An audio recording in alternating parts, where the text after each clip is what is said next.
ரொம்ப நாளா இப்போ வருமா அப்போ வருமான்னு வெயிட் பண்ணிட்டு இருந்த பார்சல் கடைசியாக நான் ரிசீவ் பண்ணிட்டேன். இதை ஓப்பன் பண்ணும்போதே நான் ரொம்ப எக்ஸைட்டடாக தான் ஓப்பன் பண்ணேன். ஸோ ஃபர்ஸ்ட் ஆஃப் ஆல் நான் பார்சலோட பேக்கிங் பற்றி சொல்லிடுறேன். ரொம்ப சேஃப் அண்ட் செக்யூராக இருந்தது. ஓப்பன் பண்ணதுமே ஃபர்ஸ்ட் என்னோட பையனோட ஃபோட்டோ தான் அதில் இருந்தது. ஸோ அதை பார்த்தோன்னே எனக்கு ரொம்ப ஹாப்பி ஆயிடுச்சு. ஸோ இது வேற ஒன்றும் இல்லை, ரீசெண்டாக இன்ஸ்டாகிராமில் ரொம்ப ட்ரெண்டிங்காக இருக்கிற மணி சேவிங் பாக்ஸ் தான்.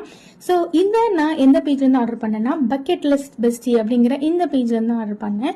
ஸோ ரொம்ப ட்ரஸ்டபுளான பேஜ் தான். ஸோ இங்கே வந்து கஸ்டமைஸ் பண்ணி இதை வந்து நம்மளுக்கு வந்து கொடுக்குறாங்க. ஸோ நீங்கள் எந்த மாடலில் கேட்குறீங்களோ எந்த சைஸ் அண்ட் கலரில் அவைலபிளாக இருக்குது. இதில் 2 ஹோல் இருக்குது. ஸோ மணியை வந்து நீங்கள் ஃப்ளாட்டாகவும் போட்டுக்கலாம், இல்லை அதை வந்து ரோல் பண்ணி ரவுண்டாகவும் போட்டுக்கலாம். போட்டதுக்கப்புறம் நீங்கள் இதில் வந்து என்ன ரூபீஸ் போட்டிருக்கீங்கிறத மார்க் பண்ணிங்கன்னா இதை ஃபுல்லாக நீங்கள் கம்ப்ளீட் பண்ணி முடிக்கும் போது இதில் வந்து 1 lakh வந்து சேவ் ஆயிருக்கும். அஃபோர்டபுளான ப்ரைஸில் இவ்வளோ சூப்பரான ஒரு பர்த்டே கிஃப்ட் யாருக்கும் கொடுக்க முடியாது. ஸோ நீங்களும் ட்ரை பண்ணி பாருங்கள். தேங்க்யூ.